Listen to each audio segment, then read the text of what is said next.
Hello everyone, welcome back to my channel IT Crew Computer Education।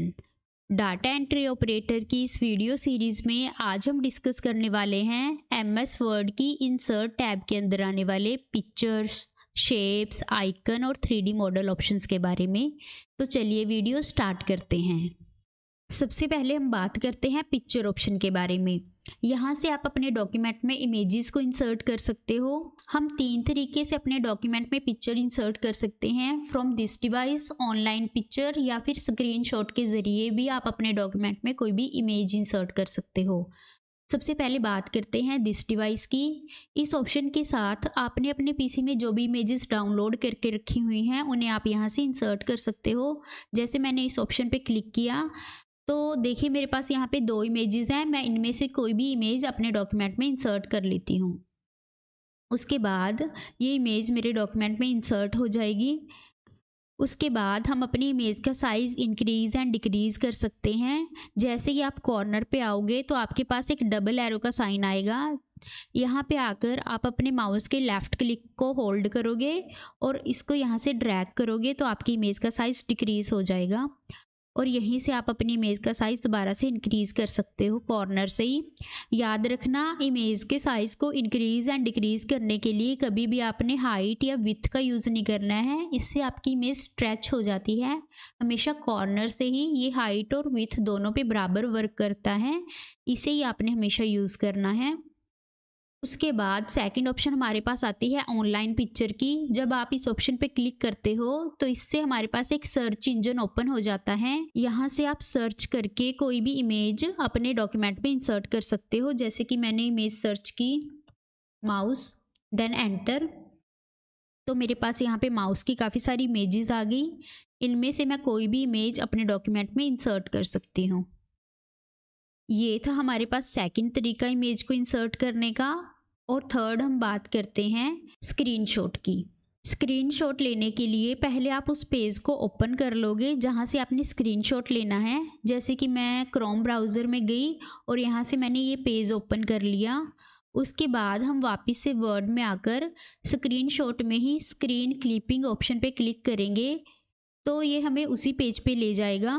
उसके बाद हमारी screen blur हो जाएगी। आपके पास एक प्लस का आइकन भी आ जाएगा यहाँ पे। उसके बाद आप एरिया को सिलेक्ट करके उसका स्क्रीनशॉट ले सकते हो। देखिए एज अ इमेज हमारे डॉक्यूमेंट में चला गया। अब हम बात करते हैं पिक्चर टूल्स के बारे में। उसके लिए हमें यहाँ पे एक ही इमेज की ज़रूरत है, तो बाकी की इमेजेस हम यहाँ से हाइड कर देते हैं। उसके लिए हम सिलेक्शन पेन में जाएंगे और यहाँ से हम इमेजेस को हाइड कर सकते हैं। ऐसे ही मैंने ये सेकंड इमेज भी यहाँ से सिलेक्ट की और इसको भी हाइड कर दिया। अब यहाँ पे जो मेरे पास इमेज बची है हम इस पे पिक्चर के टूल्स को अप्लाई करके देखेंगे। यहाँ से हम पिक्चर फॉर्मेट में जाएंगे। सबसे पहले बात करते हैं इसके अंदर फर्स्ट ऑप्शन रिमूव बैकग्राउंड की। यहाँ से आप अपनी इमेज का अनवांटेड एरिया रिमूव कर सकते हो। जैसे ही हम इस ऑप्शन पे क्लिक करते हैं तो हमारी इमेज का कुछ एरिया पिंक हो जाता है। जो एरिया इसने पिंक किया है उसको ये एज अ बैकग्राउंड ट्रीट कर रहा है। उसके बाद अगर आप कीप चेंजेस पे क्लिक करते हो तो ये पिंक एरिया यहाँ से हट जाएगा। और इसमें कुछ ऑप्शंस और भी आते हैं, जैसे मार्क एरिया टू कीप। आप वो एरिया मार्क कर सकते हो जिसको आपने रखना है, मतलब डिलीट नहीं करना है, ऐसे आप उसको मार्क कर सकते हो। आपके पास पेंसिल का आइकन यहाँ पे आता है उसके साथ। उसके बाद हमारे पास मार्क एरिया टू रिमूव का ऑप्शन भी आता है। यहाँ से आप वो एरिया को मार्क कर सकते हो जिसे आपने रिमूव करना है। जैसे मैंने एप्पल का ये हिस्सा रिमूव करना है तो मैं इसे मार्क कर लेती हूँ। उसके बाद आप कीप चेंजेस पे अगर क्लिक करोगे तो पिंक एरिया यहाँ से सारा रिमूव हो जाएगा। और यहाँ पे हमारे पास एडजस्ट ग्रुप में ही एक रीसेट इमेज की ऑप्शन आती है। यहाँ से आपने अपनी इमेज पे जो भी चेंजेस किए हैं उन्हें आप डिस्कार्ड कर सकते हो क्लिक करके। देखिए मेरी इमेज यहाँ पे पहले की तरह हो गई। उसके बाद हमारे पास करेक्शंस के ऑप्शन आते हैं। यहाँ से आप अपनी इमेज की ब्राइटनेस या फिर कंट्रास्ट कलर को कम या ज़्यादा कर सकते हो। नेक्स्ट हमारे पास कलर के ऑप्शन है। यहाँ से आप अपनी इमेज पे कोई भी कलर अप्लाई कर सकते हो। उसके बाद आता है आर्टिस्टिक इफ़ेक्ट। यहाँ से आप अपनी इमेज पे कोई भी इफ़ेक्ट लगा सकते हो और रीसेट करके अपनी इमेज को पहले की तरह कर सकते हो। एक ऑप्शन हमारे पास यहाँ पे कंप्रेस पिक्चर की आती है। ये हमारे पिक्चर का जो साइज़ है उसे रिड्यूस करने के लिए होता है। कई बार हम अपने डॉक्यूमेंट को जब शेयर करते हैं तो शेयर करने में उसकी साइज़ की वजह से दिक्कत आती है, तो यहाँ से हम अपनी इमेजेस का साइज़ रिड्यूस कर सकते हैं। जैसे कि मैं यहाँ पे सबसे कम साइज़ ईमेल जो 96 पिक्सल का है वो लूँगी, उसके बाद ओके करूँगी तो मेरी इमेज का जो साइज़ है वो कम हो जाएगा। और एक ऑप्शन यहाँ पे चेंज पिक्चर की भी हमें मिलती है। यहाँ से क्लिक करके आप अपनी पिक्चर को चेंज कर सकते हो, मतलब इसकी जगह पे कोई दूसरी पिक्चर भी ले सकते हो। नेक्स्ट ऑप्शन हमारे पास आती है पिक्चर स्टाइल की। यहाँ से आप अपनी पिक्चर को कोई भी स्टाइल दे सकते हो। इसके अंदर हमें काफ़ी सारे डिज़ाइन मिल जाते हैं, कोई भी डिज़ाइन आप अपनी पिक्चर पे अप्लाई कर सकते हो। उसके बाद नेक्स्ट ऑप्शन हमारे पास आती है पिक्चर बॉर्डर। यहाँ से आप अपनी पिक्चर के बॉर्डर का कलर चेंज कर सकते हो।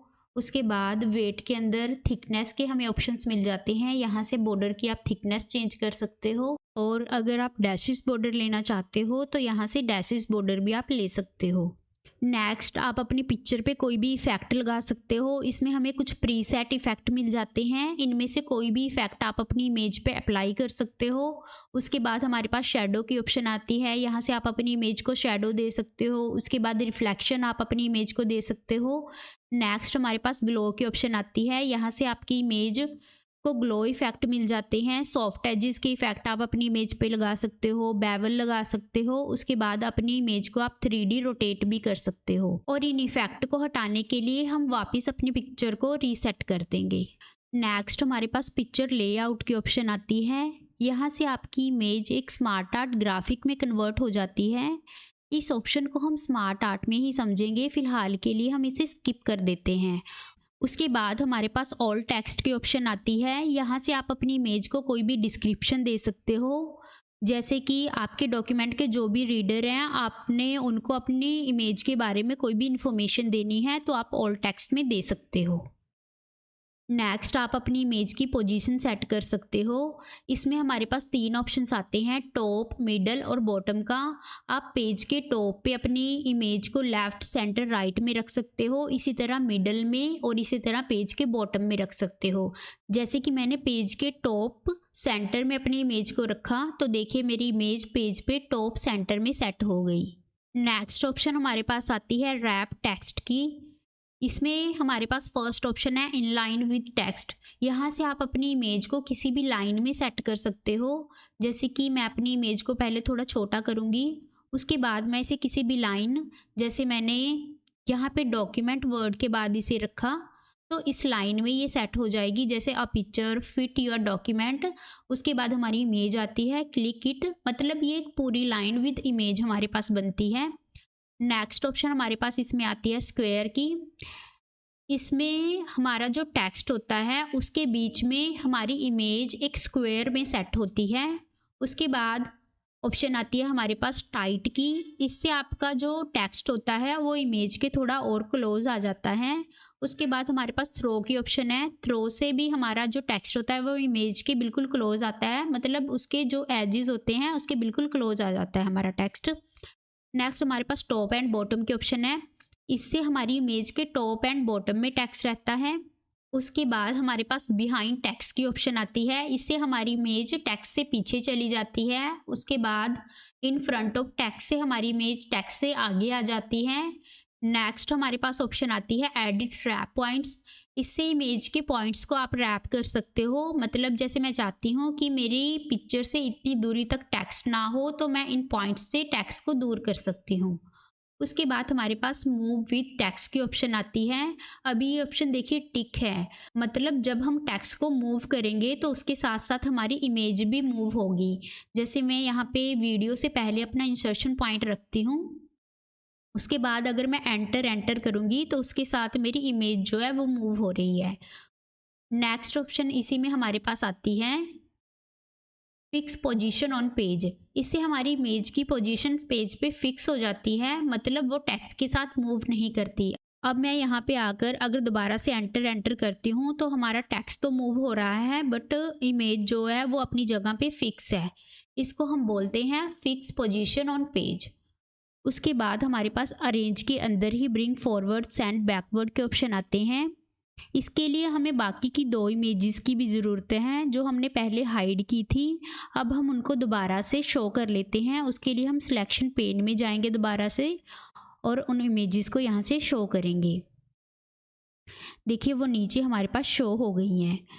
अब हम समझते हैं bring forward and send backward options को।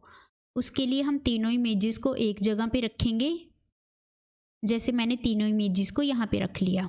अब जैसे मैंने एप्पल की इमेज सिलेक्ट की, अब मैं इस इमेज को सेंड बैकवर्ड करके पीछे कर सकती हूँ। ऐसे ही अगर मैं एक बार और क्लिक करूँगी तो ये माउस वाली इमेज से भी पीछे चली जाएगी। इसी तरह हम इसको ब्रिंग फॉरवर्ड भी कर सकते हैं। ब्रिंग फॉरवर्ड से ये स्टेप बाय स्टेप आगे आ जाएगी। अगर मैं इस इमेज को सीधा इन दोनों इमेजेस के पीछे लेके जाना चाहती हूँ तो मेरे पास सेंड बैकवर्ड में ही एक ऑप्शन है सेंड टू बैक की। इससे हमारी इमेज सीधा ही पीछे चली जाएगी, मतलब वो स्टेप बाय स्टेप पीछे नहीं जाएगी, डायरेक्टली पीछे चली जाएगी। उसके बाद ब्रिंग फॉरवर्ड में ही हमारे पास ऑप्शन है ब्रिंग टू फ्रंट की। इसके साथ हमारी इमेज डायरेक्टली आगे आ जाती है। नेक्स्ट सिलेक्शन पेन तो हम समझ ही चुके हैं। उसके बाद नेक्स्ट हमारे पास अलाइन ऑब्जेक्ट की ऑप्शन आती है। यहाँ से आप अपनी इमेज की अलाइनमेंट सेट कर सकते हो, जैसे कि उसे लेफ्ट, सेंटर, राइट कर सकते हो, पेज के टॉप पे रख सकते हो, मिडल में रख सकते हो, बॉटम में रख सकते हो। उसके बाद हमारे पास डिस्ट्रीब्यूट हॉरिजॉन्टली ऑप्शन आते हैं, इसी तरह डिस्ट्रीब्यूट वर्टिकली। इसको देखते हैं हम करके कैसे होएगा। जैसे कि हमारे पास यहाँ पे 3 इमेजेस हैं, मैंने इनको ऐसे सेट कर लिया। हम थोड़ा इनका साइज छोटा कर लेते हैं यहाँ से। अब हम इन तीनों इमेजेस को सिलेक्ट करेंगे। उसके लिए आप कंट्रोल को होल्ड करके रखोगे। उसके बाद दूसरी इमेज और तीसरी इमेज आप सिलेक्ट कर सकते हो। डिस्ट्रीब्यूट हॉरिजॉन्टली से क्या होता है, आपकी जो इमेजेस हैं उनके बीच में इक्वल गैप आ जाता है। और उसके बाद हमारे पास ऑप्शन आती है डिस्ट्रीब्यूट वर्टिकली की। अगर आपने अपनी इमेजेस को वर्टिकल फॉर्म में रखा हुआ है तो उनके बीच में इक्वल गैप करने के लिए आप उन्हें डिस्ट्रीब्यूट वर्टिकली कर सकते हो। नेक्स्ट हमारे पास ऑप्शन आती है ग्रुप की। यहाँ से हम अपनी इमेजेस को एक ग्रुप में रख सकते हैं।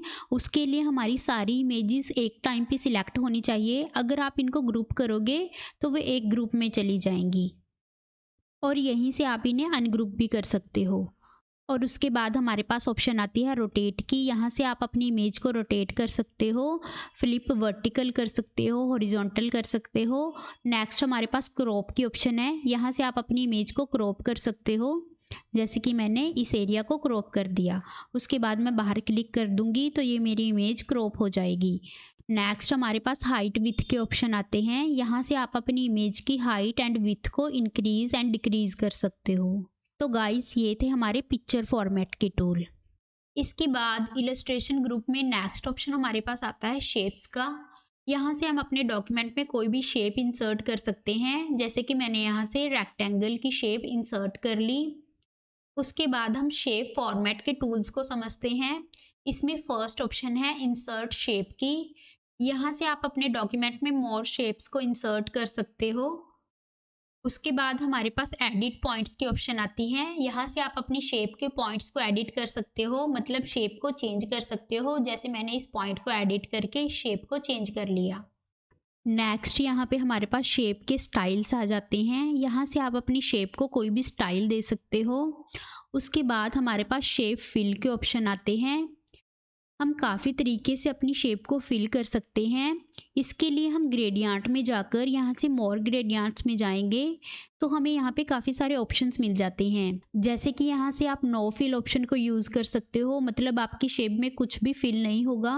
उसके बाद सॉलिड फिल की ऑप्शन आती है। यहाँ से आप अपनी शेप के अंदर कोई भी सॉलिड कलर फिल कर सकते हो। उसके बाद थर्ड ऑप्शन आती है हमारे पास ग्रेडियंट फिल की। इसके अंदर आपको ग्रेडियंट स्टॉप्स मिल जाते हैं। इसमें आप कलर ऐड कर सकते हो, जैसे कि मेरे पास यहाँ पे 3 स्टॉप्स हैं। अगर मेरे को और स्टॉप चाहिए तो मैं यहाँ ऐड के आइकन पे क्लिक करूँगी। अगर किसी भी स्टॉप को डिलीट करना है तो मैं क्रॉस के आइकन पे क्लिक करूँगी। अब इन स्टॉप्स में हम कलर फिल कर सकते हैं। जैसे फर्स्ट वाले में यहाँ से मैं कलर ऐड करूँगी रेड और नेक्स्ट वाले में ग्रीन। तो मेरे पास कुछ इस तरह का ग्रेडियंट यहाँ पे बन जाएगा। और यहाँ से हम अपने ग्रेडियंट का टाइप चेंज कर सकते हैं। जैसे मैंने यहाँ से रेडियल टाइप लिया और इसके अंदर हमें डायरेक्शंस भी मिल जाती हैं। जैसे मैंने इसे सेंटर डायरेक्शन में रखा उसके बाद कुछ ऐसे कलर हमारी शेप में देखने को हमें मिलते हैं। उसके बाद हमारे पास ऑप्शन आती है पिक्चर और टेक्सचर फिल की। यहाँ से हम अपनी शेप में कोई भी इमेज फिल कर सकते हैं। उसके लिए आपको इंसर्ट पे जाना है और फाइल में से जाकर आप कोई भी इमेज अपनी शेप के अंदर फिल कर सकते हो। नेक्स्ट इसमें टेक्सचर की ऑप्शन आ जाती है। यहाँ से आप अपनी शेप में कोई भी टेक्सचर फिल कर सकते हो। उसके बाद इसमें पैटर्न फिल की भी ऑप्शन है। इसमें हमें पैटर्न मिल जाते हैं। पैटर्न में 2 कलर का कॉम्बिनेशन होता है। इन कलर्स को आप यहाँ से चेंज कर सकते हो। जैसे सेकंड कलर को मैंने ब्लैक किया, उसके बाद यहाँ से कोई भी पैटर्न आप अपनी शेप में फिल कर सकते हो। नेक्स्ट हमारे पास शेप इफेक्ट के ऑप्शन आते हैं। ये वही ऑप्शन है जिन्हें हमने पिक्चर में भी डिस्कस किया था। यहाँ से आप शेडो, रिफ्लेक्शन, ग्लो वगैरह अपनी शेप पे लगा सकते हो। उसके बाद हमारे पास वर्ड आर्ट स्टाइल्स के ऑप्शन आ जाते हैं। अगर आपने अपनी शेप के अंदर कुछ भी राइट किया हुआ है, जैसे कि हम यहाँ पे कुछ भी राइट कर लेते हैं, अब आप इस टेक्स्ट को यहाँ से स्टाइल कर सकते हो। पहले इसका थोड़ा सा साइज हम इंक्रीज कर लेते हैं होम टैब में जाकर। अब यहाँ पे हमें काफ़ी सारे स्टाइल्स मिल जाते हैं। यहाँ से आप कोई भी स्टाइल अपने टेक्स्ट के ऊपर क्विकली लगा सकते हो। उसके बाद इस टेक्स्ट में आप कलर फिल कर सकते हो, उसकी आउटलाइन का कलर चेंज कर सकते हो। नेक्स्ट इस टेक्स्ट को आप इफेक्ट दे सकते हो, जैसे कि मैंने इसको रिफ्लेक्शन दी। उसके बाद इस टेक्स्ट की आप डायरेक्शन चेंज कर सकते हो। नेक्स्ट आप इस टेक्स्ट को अलाइन कर सकते हो, राइट, सेंटर, लेफ्ट। नेक्स्ट हमारे पास ऑल टेक्स्ट, अरेंज और साइज के ऑप्शंस आते हैं। इन ऑप्शंस को हमने पिक्चर टूल में डिस्कस कर ही लिया है, आप उसी तरीके से इन्हें यूज़ कर सकते हो। उसके बाद इलस्ट्रेशन ग्रुप में ही हमारे पास आइकन और 3D मॉडल के ऑप्शंस आते हैं। यहाँ से आप अपने डॉक्यूमेंट में कोई भी आइकन ऐड कर सकते हो। उसके बाद हमारे पास आइकन लाइब्रेरी ओपन होगी। यहाँ से हम कोई भी आइकन अपने डॉक्यूमेंट में इंसर्ट कर सकते हैं, जैसे कि ये यहाँ पे इंसर्ट हो गया। उसके बाद इसके भी सारे ऑप्शंस वैसे ही हैं जैसे हमने शेप में डिस्कस किए हैं। नेक्स्ट हमारे पास 3D मॉडल की ऑप्शन आती है। यहाँ से आप कोई भी 3D मॉडल अपने डॉक्यूमेंट में इंसर्ट कर सकते हो। जैसे कि मैं स्टॉक 3D मॉडल में गई, यहाँ से सर्च करके हम कोई भी 3D मॉडल अपने डॉक्यूमेंट में इंसर्ट कर सकते हैं। जैसे कि मैंने ली चेयर, मेरे पास यहाँ चेयर के 3D मॉडल आ गए। अब मैं ये वाली चेयर अपने डॉक्यूमेंट में इंसर्ट करती हूँ। आप इसको किसी भी एंगल पे रोटेट कर सकते हो। बाकी के इसके ऑप्शन वैसे ही हैं जैसे हमने शेप और पिक्चर में डिस्कस किए हैं। तो गाइस ये थे हमारे पास इलस्ट्रेशन ग्रुप के अंदर पिक्चर, शेप्स, आइकन और 3D model options. I hope कि आपको ये वीडियो पसंद आई होगी। अगर इस वीडियो से रिलेटेड आपकी कोई भी क्वेरी है तो आप हमें कमेंट कर सकते हो। Thanks for watching this video.